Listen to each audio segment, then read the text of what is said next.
So welcome to Learning Lunch number 8. Today we are sort of doing a team talk around the Facebook group AAEC19C and where we've come from and where we're about to go. So we'd just like to start with a bit of a karakia. If anyone wanted to offer up a karakia, that would be really great. Otherwise, Simon, I'm you happy to do it. Going to use the karakia that many people will know. Nobody knows the translation though. It's cease the winds from the west, cease the winds from the south, let the breeze blow over the land, let the breeze blow over the ocean. Let the red-tipped dawn come with a sharpened ear, a touch of frost, a promise of a glorious day. And it goes like this. Whakatak te hau ki te ua, whakatak te hau ki te tonga. Kia mā kina kina uta, ki uta, kia mā tara tara ki tai. He aki ana, te ata kura, he tio, he huka, he hauhu, tihei mauri ora. Kia ora, Simon, that was beautiful. Kia ora. So we'll start off with a few introductions. We'll just do them really briefly so we can get through them. And these guys have told me we have to have a fun question. So our fun question was, what fast food or takeaways are you missing the most? And will you be seeking out in level 3?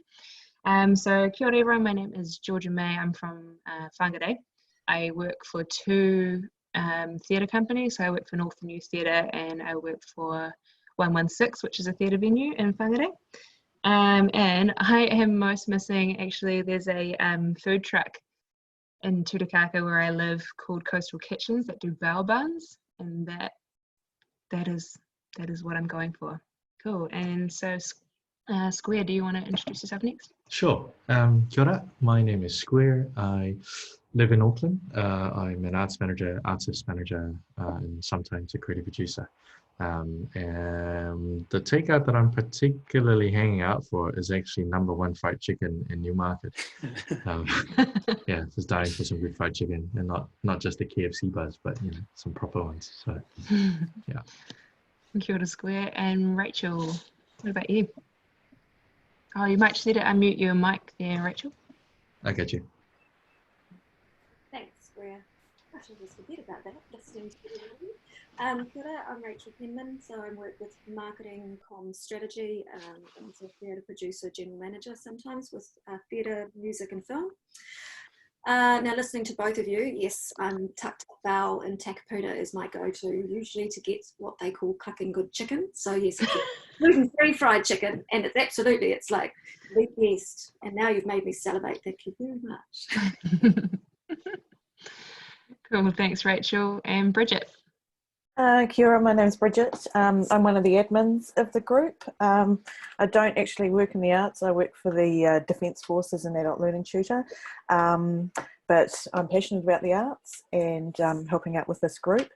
In terms of fast food, I'm just going against the grain and not going to be one of the people who's queuing up outside the outlets probably for a good couple of weeks. I know there were people outside McDonald's and KFC somebody started queuing up at the one in Wanganui where I live about 9 o'clock last night. And they weren't even sure it was actually going to open today. So that was dedication or stupidity or a bit of both. But yeah, no, I'm just going to stick with home cooking for the time being. Cool, thanks, Bridget. Simon.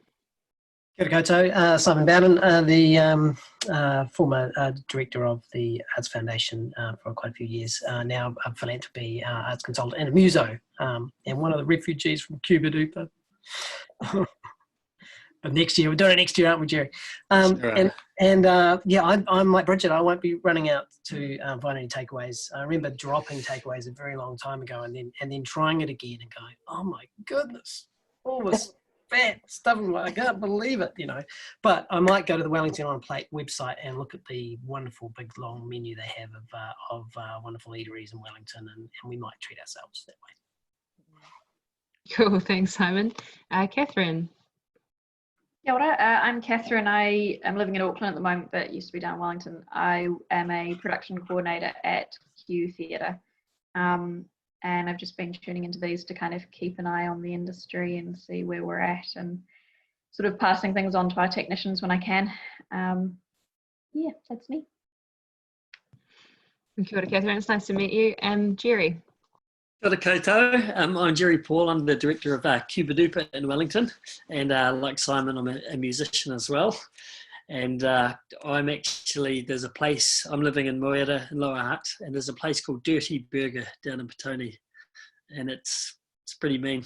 So I think tomorrow night we're going to treat ourselves to a date night and a dirty burger.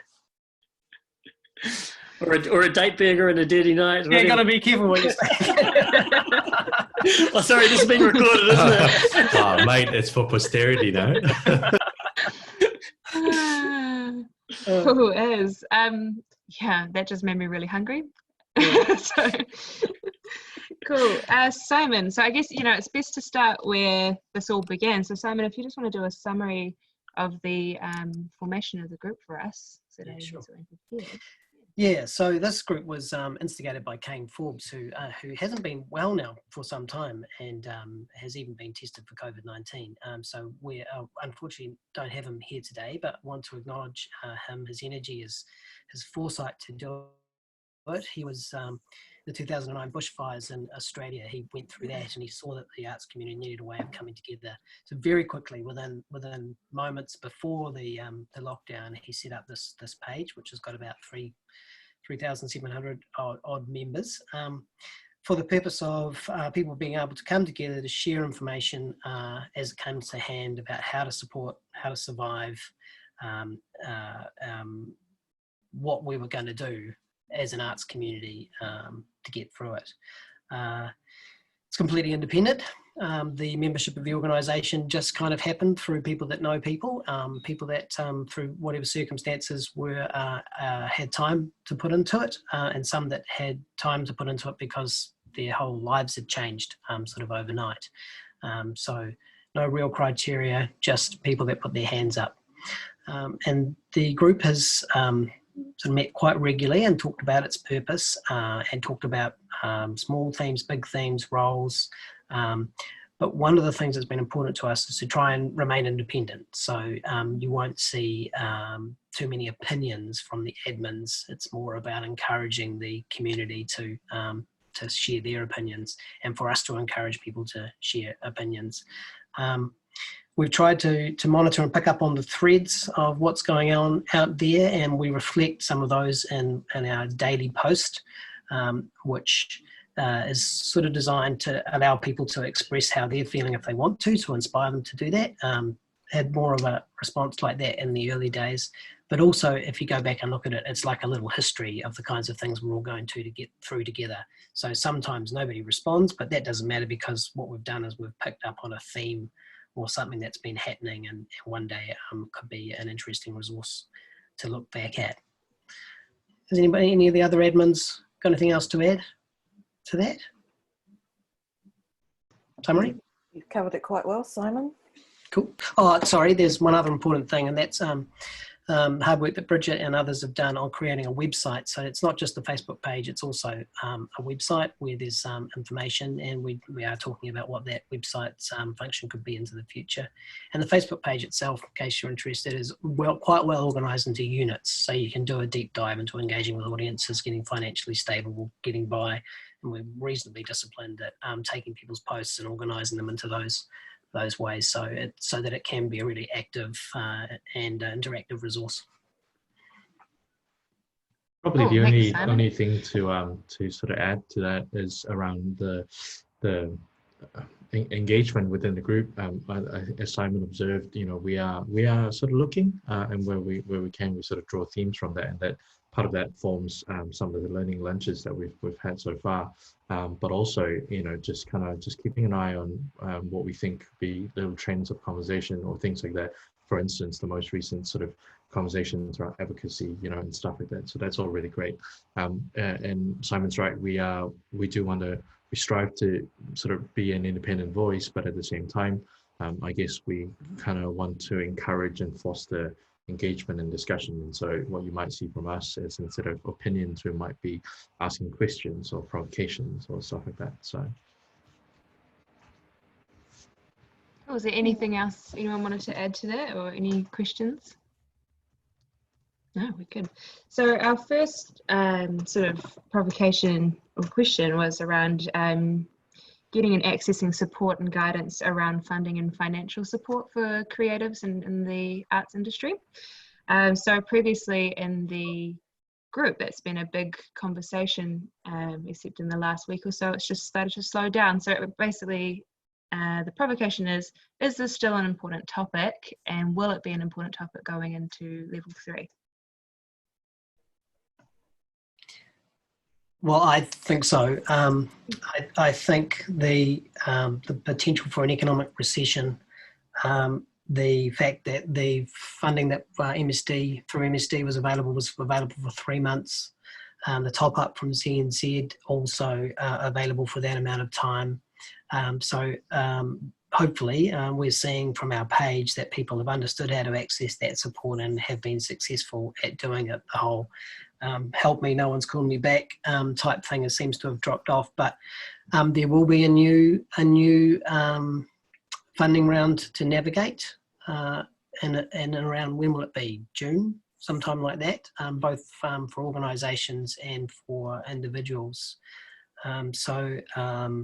That seems like quite a few months, feels like a long time away because time's passing so strangely at the moment. But I think that there could be a new set of things to tackle. I think I should say that the funding agencies have been really responsive. It's been really heartening, and they've dedicated a huge amount of resource. They're on the end of the phone, they're answering every email and stuff like that. So our group hasn't needed, like a lot of people have got their answers from the source rather than coming and sharing them with each other, which has been really good. So I guess that will carry on. Just depends on the level of complexity. I'm interested, Catherine, in finding out how you've been working with Q Theatre.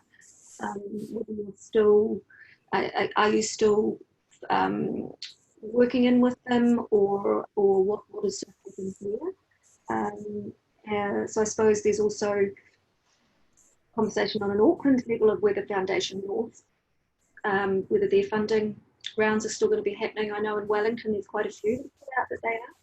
I don't think that levels have been funded as much in Auckland, but there has been council transition for Wellington arts groups, but we haven't seen that happen up here.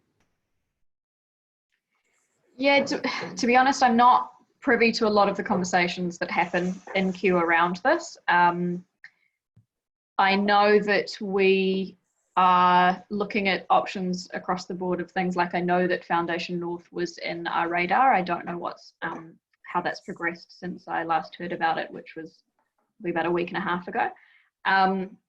Of course, for us, it affects not only the running of the building, but also all of the shows that come through us, because so many of the theatre shows that we have are funded by CNZ. So being able to keep an eye on that funding and the transparency and the HUIs and all of the things that CNZ has been able to do has been really great for us to be able to keep an eye on the wider industry and in turn how that can affect us. But as I say, I'm not too aware of the wider conversation of things. Yeah. Any other questions for me on that? Sorry, it's a bit vague. No, that's good.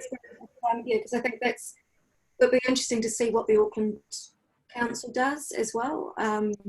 They just haven't come out with anything yet. I know that I have also wondered, because they have so many of their own venues, how much of that will take priority, which of course is completely understandable. So as working in an independently run venue ran by a charitable board, then it does fall under. When you say take priority, what do you mean? Well, I just wonder, Auckland Live runs a huge amount of venues up here, and I just wonder if there's a certain amount of funding, whether that's going to end up going to those venues instead of the other venues, and right. That might work. But I've got no idea, really. Council have, they've got to close the arts centre.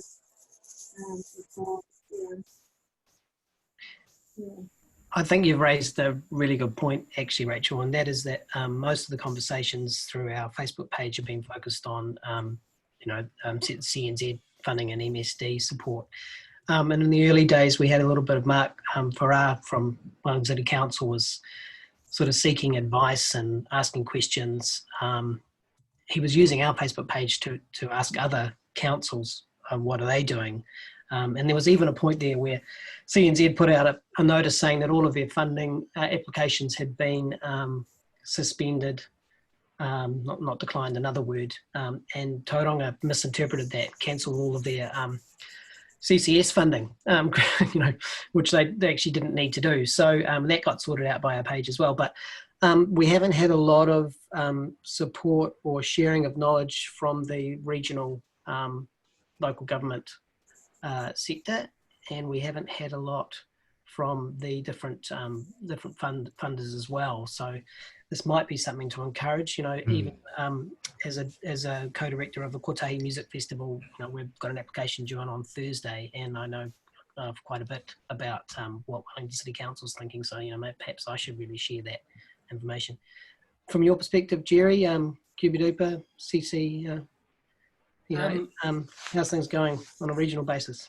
Yeah, not too bad. We're having those conversations with Mark and Natasha and the rest of the crew there at the moment about going forward. I guess the challenge at the moment is with grants that we've been given, like from gaming trusts and that, and who are asking for the monies back, even though we've already spent an allocation, of these on the likes of traffic management or pre-production for projects.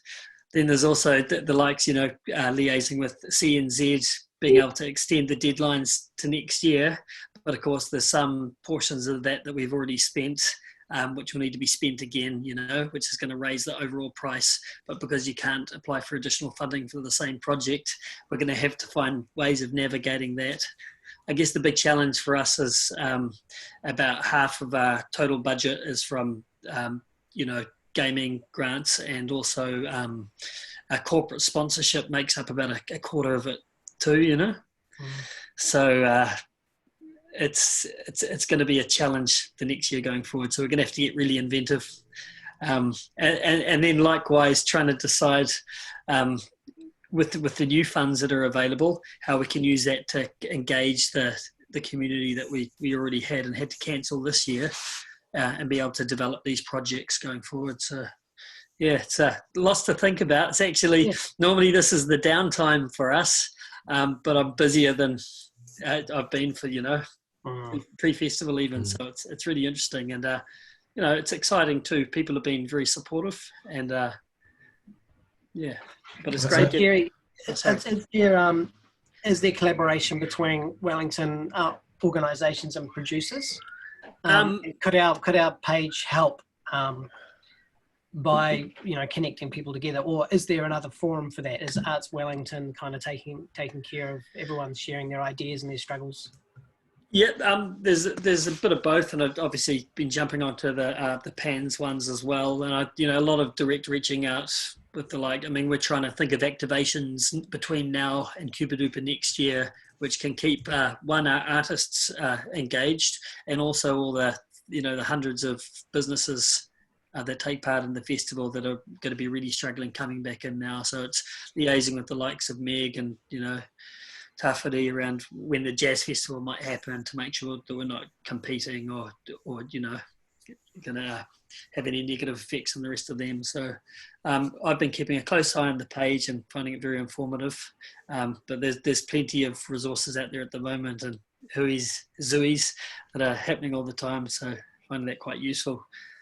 I guess, Simon, the point here is that, from a local government and regional government perspective, there seems to be a lack of communication or notification in terms of what is happening, what will happen, and so on and so forth. And Gray, I see you raise your hand there. I was going to come to you, Gray, to see whether you had any more insight into this, given you're very much active in this space.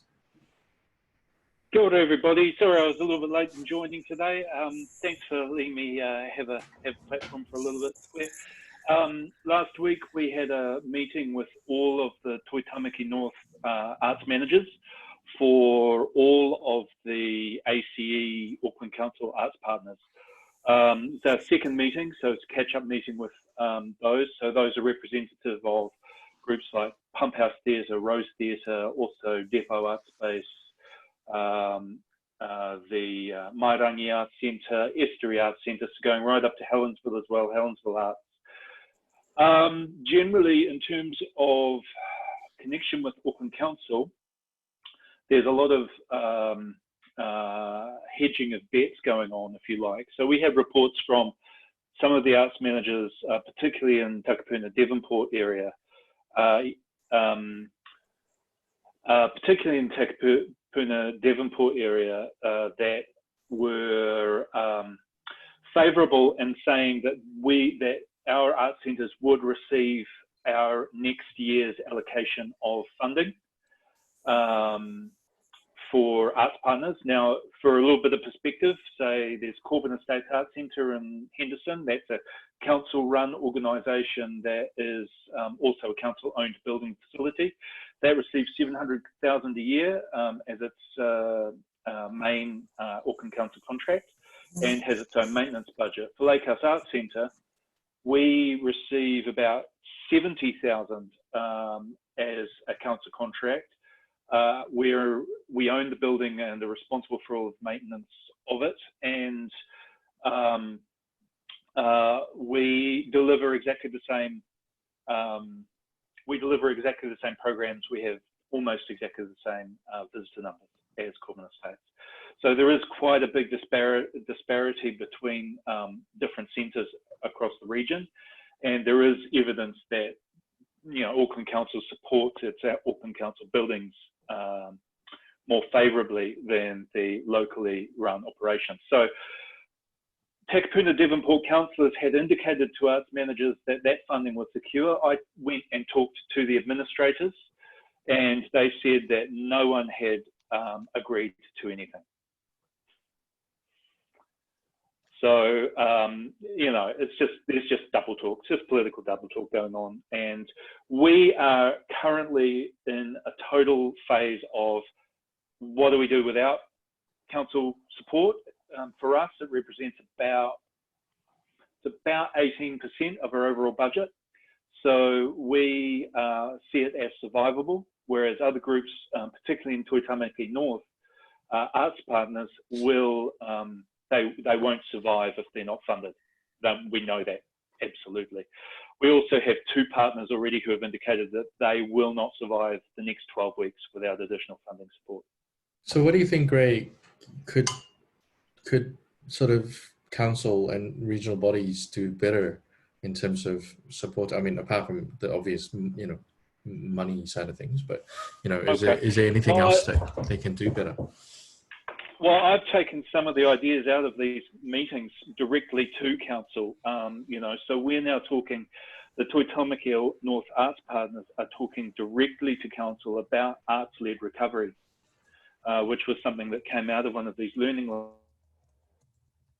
lunches. Simon, I think you might have coined that one. So that is something that we are strongly trying to brand and have alignment with. And so as a coordinated group, I prepared a communication with council that each of the arts partners could take to their boards, make specific and individual for them, and then send to their local board and to their arts manager, their arts advisor on council with the ACE program or the CP program. Oh, so yeah, arts-led recovery all the way, absolutely. I'm going to have to go very soon. I'm sorry about that, guys. I just want to introduce one other provocation for you guys, and I'd like to facilitate this and in the future, if possible. I believe that you guys have a really, well, we're all part of this group, have a really strong platform to be able to create a union, actually unionize the artists, and really get organized and be a collective that represents the artists and the arts practitioners. Very much akin to Actors Equity New Zealand and the way that they operate. I think that there'd be a lot of very positive benefit in being able to provide, like you guys are doing, learning support. Not only that, legal support not only that, funding support in the future for visual artists and arts practitioners. It kind of,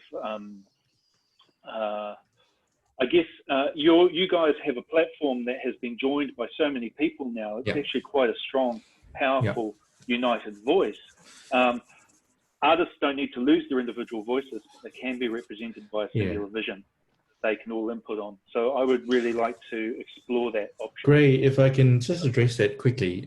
You know, I've had conversation with you directly on this, and I believe you've also spoken to Rachel too. And I had brought this up very sort of informally, briefly with part of the admin group as well. And overall, I think there's general sort of consensus that it is a good provocation, how we do it and when we do it. Those are the big sort of functional questions that need to be addressed.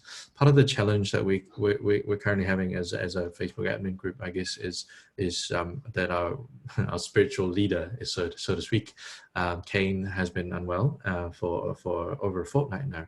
And obviously, you know, we're really concerned about his health and everything. But in the meantime, while he's, I guess, getting better, what we're doing is kind of holding fort and keeping things rolling as much as possible. I would strongly encourage you to continue this discussion with us, because I believe it is definitely a strong provocation, and now's the time among all other times for us to do this. I mean, if you take the case study of Cirque du Soleil, and you know, 4,700 people got laid off, 95% of the workforce, because they were not unionized. If they were unionized, I think the outcome would have been very different. And so the reality is, you know, it's not just for the union sort of based values and principles that we need to do this, but it is actually an opportunity to unite and to put forward some sort of a, as you said, you know, arts-led recovery, national based, but also an independent platform for advocacy. And I think, you know, we're starting to see pockets of advocacy coming through, you know, from Tani Mahuta and Meg's efforts last week to, you know, the campaign that CNZ's been running. And I know individually there are different pockets of people who are really passionate about this, including us too. We've been having lots of conversation internally about what it would mean to become a national advocacy body representing, you know, on as democratically as possible, the group that we have somehow managed to pull together. So definitely this is a conversation that we would love to engage more with you going forward. So yeah. Thanks, Square. Look, I also know that Jenna Ford Leland, she would be more than happy to come and talk further about it, about the history of equity as well, how that could align, how it could help create the model for a visual arts and artists and arts practitioners union. Yeah. And also the other advantage is that the current secretary for the CTU is the former manager for Actors Equity as well. That's Melissa. And so there is a lot of opportunity to get some really, really good resource support, some really good learning underway. So I encourage you guys, and I'd love to be a part of that conversation, or even just jump on there, you know, and be more involved as we go on. Sorry, guys, sure. I'm going to have to go. I'm at work, so. Yeah, I thought you were in the office. Look, Ray, let's talk about you having a learning lunch. I think it's really something that you could do. Definitely lead, and we can put that in there. Sounds great, everybody. Thanks for letting me just jump in for a little bit, and you know, kia kaha. Thanks, Greg. Cheers, Greg. Great. He's in the office. Yeah, he's in the office. Jerry, I guess, yeah, you know, being the sole participant in the session at the moment, no pressure, but the spotlight's onto you. And I guess, if anything, this might be a really good opportunity to sort of speak a little bit more about some of the concerns that you may have, or some of the things that you might be curious about.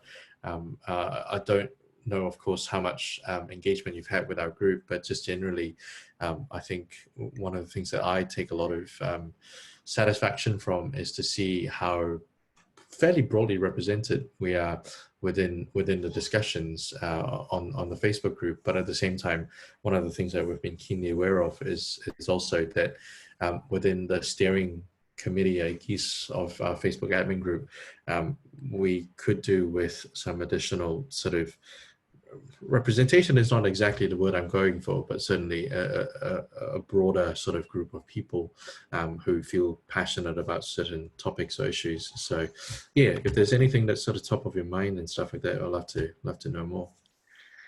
Yeah, no, I think one of the ones I've been thinking about over the last week is just, you know, how to address these bridging the sort of the gap in funding between, you know, projects like Cubasonic, which Simon was a part of, and we were awarded nearly a $50,000 grant for that project.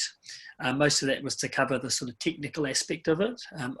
You know, the whole complete project was over 100,000. Now we've spent a, you know, significant portion of that already. Some of them will be able to, you know, retain that work that's been done and till next year, but others there's going to be gaps. So it's trying to figure out how to bridge that funding gap, I suppose, you know, without eating into your core funding from local government, etc., which very much is spent on operations and keeping the whole organisation going. So, you know, it's going to be creative ideas, and I've had some chats with Simon in the past about the whole, you know, way philanthropy can be brought into an organisation. So I'm really looking forward to seeing whether, you know, much as that is addressed in different ways, trying to get creative with the approaches for funding. You mentioned that you have had approaches, particularly from gaming funding already, requesting returns. That's right, yeah. How that's been managed. I think that's what a lot of people are dealing with, and particularly if you have spent it, and what's going to be happening there. Obviously, the gaming funding is the one that is going to dry up completely. That's right.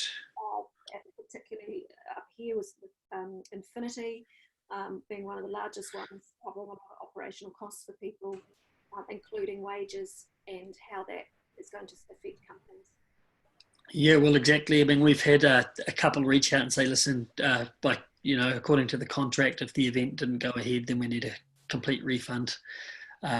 We've sort of appealed to them to say, listen, these portions have been spent already. They said, well, then ask for a refund from them. I was like, well, these people have done the work already, you know, and in terms of, I guess it's a challenging one because not having put on a festival and having to return a lot of our sponsorships, we're not in a position to be able to pay out full cancellation fees to all our artists and suppliers. So what we've tried to do is work through and pay the ones that have already incurred costs and that have done pre-work for it. And then we're trying to present as much of the program as possible in 2021 so that people are losing out, but at least they've got that engagement in the future. I've been talking to Square about that with Troy Kingy, who is one of our, you know, headliners this year, and we were very excited about having. So there's actually a lot of work in doing that. With the gaming trust one, I'm wondering, does it need to go up the line a little bit? And we've been having conversations with our board, you know, and whether it's an internal affairs matter, whether there's potential sort of funding for some of these gaming trusts to actually to get through this period as well, because there's so many community groups that depend on that funding. You know, if that's all of a sudden withdrawn, you know, a lot of people depend on them to cover their operating costs. So interesting, because I know, I mean, even in the last 18 months, gaming trusts have been drying up generally. Because there's less places per capita and less ones to apply for. But yeah, I agree with you. I think there needs to be something brought up around that in the arts, that the gaming trusts are a huge part of our funding. Yeah. Yeah, for both organisations that I work for, majority of our funding comes from the gaming trusts, and we don't really have a plan B. Oh no. Yeah, I you know, went through the 2008 crisis and watched the Gaming Machine Trust. Well, they were continuing to function at that time, but most of them started around the idea of supporting sports teams. And if you've got an economic decline, loss of corporate sponsorship, loss of revenue from all the kinds of ways that sports teams make revenue, then when the Gaming Machines Trusts come back online, it won't be immediately back to business as usual. If it's the same as 2008, they will be swamped with requests from sporting organisations compensating for losses from elsewhere, and often the arts gets pushed right out. and just get simply declined based on lack of funds. I've been thinking that Tane and Meg called for doubling of the CNZ funds, which seems to be supported by CNZ itself in the up and coming budget, which will help them increase what they're doing now, which is emergency support relief for organisations, and also for enabling artists to produce work as they can in these circumstances. But I'm more concerned about the wider infrastructure, and I think that the pathway to the wider infrastructure is actually through local governments. They really understand what the organisations in their communities are going through, what the companies that support those organisations are going through. It's only a matter of time, isn't it, before we start to lose some of the technical support companies under financial stress, etc. And so I'd really like to see those local authorities talking with each other, sharing all of the inventive ideas that, like, Jerry, you're talking about ideas and things that you're having as your group. Maybe it could be a new era now where you're sharing them and people are sharing them with you, but you've got the decision makers at the high level sort of in there, and government in there as well, saying, right, this is major. In the Wellington region, in the Auckland region, we're down X percentage because of game machines. We're down X percentage because of loss in corporate sponsorship. We're down on venue revenue, and it's a discussion with government. Because, a long time ago, I went to a lecture where I used to be on Catherine Ryan, lawyer, now with Kensington Swan, used to be on 9 to Noon. What's her name? Wonderful person. I might come back in a minute. Anyway, she presented to a group of people talking about how to advocate for the arts a long time ago. The value of the arts sector is huge from a financial perspective. It's a massive part of the GDP. And she was simply saying, and maybe Gray's onto something here, if you organise yourselves, she was saying, if you organised yourselves into a group, and you had an industry body, then she said you would have a direct line to the Prime Minister if there's anything wrong with your sector, because you're not as big as Fonterra, but they've got a direct line. Hospitality sector, direct line because they're organised. The wine sector, direct line because they're organised. Where's our organised? I'm not trying to turn our Facebook group into this, by the way, but that is potentially something to advocate for, because the things that Jerry is going through are going to be structural soon. Well, absolutely. Look, Jerry, I was working for Timbray Theatre Company that's turns 30 next year in Auckland, and I lost my position day one of lockdown because Cillian funds my entire salary, as well as 3 others, and who are contracted part-time, and has done that position for 10, 15 years, and they think they're going to be closing their doors. So they pulled their funding. So it's a massive, and to put it in perspective, Timbray Theatre Company really don't receive CNZ funding. Okay. So community is massive for them. And we were about to go on tour with a 7-week show, and pretty much it sold it all out, and again had all of these grants sitting there that all have to be returned. And doing that as well is extremely, extremely difficult when you've got no cash flow. Completely, yeah. And so there is, I think, we are focusing so much in this platform around CNZ and what that can be done there, but there is a wider group of funding. I don't know what's happening with Foundation North at all. Square, you may know some more, but I know there was conversation even before we went into this around them pulling back on their arts funding, which is an Auckland Northland Fund area up here. I don't have any current information on that, and certainly I think they've been a little bit quiet. If anything, they're probably taking stock to consider the impacts of this on their wealth and also their activities. If anyone, that the total amount of investments that they have would be significantly affected, I would have imagined, as part of this this pandemic. So, I think overall, what I'm hearing from this discussion is that there seems to be a need to have greater communication or not necessarily just transparency, but just to keep everyone updated. I think if anything, we can probably take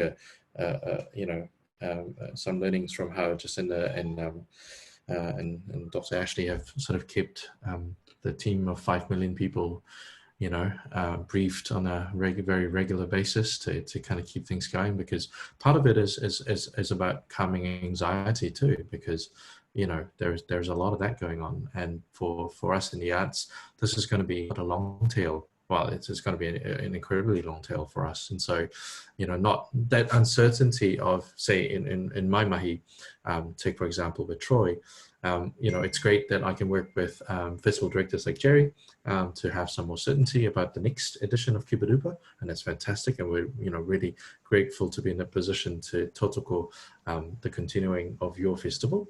But by the same token, I have no idea when I'm going to be able to organize a gig for Troy. Forget about Sydney. I don't even know if we can do a gig in Palmerston North. Do you know what I mean? And that's to do with the rules, and also I guess the collective effort of ensuring that the country is safe. But also we just don't know which venues are going to fall over, which operators are going to still be there, what the environment's going to look like, whether travel is going to be the same. I was talking to an artist in South Africa yesterday, and who was telling me that essentially South African Airlines has basically collapsed, it's looking very likely that their national airline is going to be no more. We're lucky to some extent that Air New Zealand is probably in a slightly better position, both through government support, but also just through its own sort of success over the recent years to sort of be able to survive this. But having announced that, the deferring routes to the direct route to New York to next year, the cancelling Buenos Aires, the international travel is going to look a whole lot different going forward. And as it is, it was already very expensive to travel, whether it's us going outwards or people like you, Jerry, bringing potentially incoming performers. And if anything, this tail, the impact of this is going to be multiple years. And so I think the biggest challenge that we have collectively as an industry is actually uncertainty. The pandemic is real, the death rate is real, but that uncertainty of what do we do to pivot?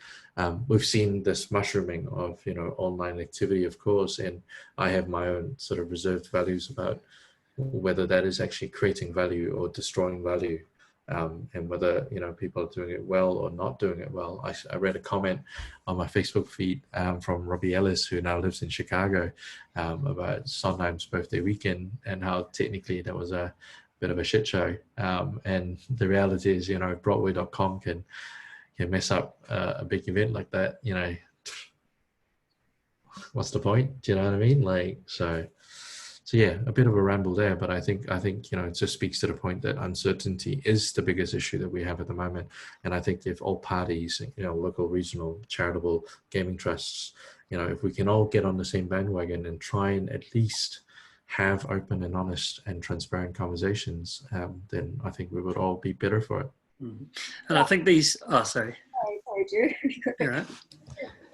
A lot of focus we've had, and so that's what's good to hear from you, Drew, it's been around CNZ and been around get some more funding going in there. It's there are many, there's thousands of artists in various capacities that do not get any funding from CNZ. Yeah. So there's a wider look that we need to be approaching, not just going, great, get some more funding. Because there's lots of people that say, I've never got anything from CNZ, why would I get something now? So somehow we need to be talking to the wider. Yeah, and I think it's getting, for us, getting the answers from local government is, between the old REF fund, which is the Wellington Regional Amenities Fund, which was made up of Wellington City Council, Upper Hutt City Council, Lower Hutt City Council, and Porirua City Council, formerly Kapiti, but they withdrew their funding about a year ago. so it's trying to get the guarantee of that funding going forward, so then we can go to corporate sponsorship and say, look, we're going to be still going on, you know. So it's trying to get your ducks in a row, and for us, that's the first thing. So we're working really hard trying to get answers, which is difficult at the moment, given that the council aren't in one place, and it's also a little bit volatile from, you know, reading through some of the articles recently. You know, on what funds are going where, and what's been frozen, and what's been redirected. So yeah, definitely. Do you think, and I know Square, you were putting something together at one point as well about what funding is actually out there at the moment. I know that Creative Bay of Plenty had been doing that. It may be a learning lunch or a conversation that we can have with people around the broader funding areas, and I know just from generally people will be concerned, asking questions, that type of thing. You've already Yeah. that to some extent. Your knowledge in that would be quite quite useful. That's a really good point, Rachel. The document that you're talking about, you know, my team put together a bit of a précis of national available funding and emergency relief grant responses, more as a crib sheet, really, just to kind of help with decision making and stuff like that. But what we hadn't considered, which I totally realize now, is to kind of dig deeper into it on a local regional basis as well, and there would be a lot more knowledge to be shared there. We haven't sort of released it into the public for a couple of reasons. There were a couple of other agencies that released kind of something similar, and so we thought, you know, probably we missed that critical point in time that it would be useful, but also, you know, we just didn't fully understand, well, we didn't fully think that we would be adding a tremendous amount of value to the conversation, but perhaps there is some value there if we were to find a way to sort of kind of wiki it in such a way that local and regional people could add stuff to it and use it as a means to foster more open communication and transparency from some of these organizations. Maybe that would be something pretty neat to do. Yeah, I'll have a think about that. I just had a thought. I think because we don't have to do everything ourselves, I think we might be a good idea to advocate to PANZ that they have one of their sessions dedicated to hearing from the leaders of regions. I don't mean the political leaders. I mean, like in Wellington, it would be perhaps Gisela Carr, who's just taken on this new role as the head of from libraries across to everything, and they've got creativity as essential. You know, I'm not sure who it is in Auckland, but I think this regional thing is important. It just makes me think that how can we stimulate conversation about this, and I think that's what we'll take away from this meeting is how can we kind of start prodding, or do we have our own little learning lunches ourselves, more at the level of people who are living in an environment and dealing with things like Jerry is, to kind of prod it along. What questions do we ask? Do we need to do a poll on, did you lose game machine funding? How much? You know, so, you know, I can't think of what the answers are now, but it's definitely an area for us to get into. Well, on that note, Georgia May, I'm just noting that we're close to 1:30 now. I wonder if that's a good point to sort of put a pause on this conversation, and to see, you know, whether another session like this, where we touch base with the constituency again, might be useful in the future. Yeah, I definitely think there's a lot of conversation that does need to be had around all of this funding uncertainty. Yeah, I think it was you, Rachel, that mentioned that it does need to be, you know, everyone needs to have a say in that as well, somehow. I think it'd be good to continue the conversation at some point. I'm just going back, I mean, the idea of an advocacy sort of body, and particularly around this gaming funding, I think there would be a real advantage in trying to get the stories together around that and have a representative, you know, try and make a case, and I guess there's certain ethical standards that these bodies need to be following as well. And some of them have been really good about retaining the money, but if the others are sort of called up on different behaviour, that might be an advantage across the board. Well, the hugely challenging thing with this area is that the regional community trusts, the game machine trusts, and other ones, community foundations, don't just deal with the arts. So Creative New Zealand just deals with the arts. So there will be other industries, other recipients, other charitable purposes putting huge pressure on them. Sports is probably all over them. Maybe we should be having conversations with sports organisations. Yeah, that thought did cross my mind earlier. I'll be really curious to know how sports are responding to this. That's right. And they will also be thinking, well, the biggest problem we're facing now is social unrest. So already, sort of Jacinda's tried to position the arts as a well-being story, and then sometimes we leverage the well-being story in order to be able to be considered alongside other causes, social unrest and things like that, in order to, but just put it bluntly, a crisis like this, an economic downturn, will push the arts out for some of those organisations, because their boards will prioritise other things. Mm. So there's a big advocacy role for not leaving the arts behind, but then this reality of less money and more need. So there's a lot of work to do. So it definitely seems like all roads lead back to this idea of some sort of a national advocacy, national arts-led sort of recovery type activity, and whether that's, via union-based sort of engagement, as Gray is suggesting, or otherwise. I think, Simon, you said earlier that you're not necessarily intending to turn this Facebook group into an advocacy body, but maybe there is some sense or some worth in considering all of that further.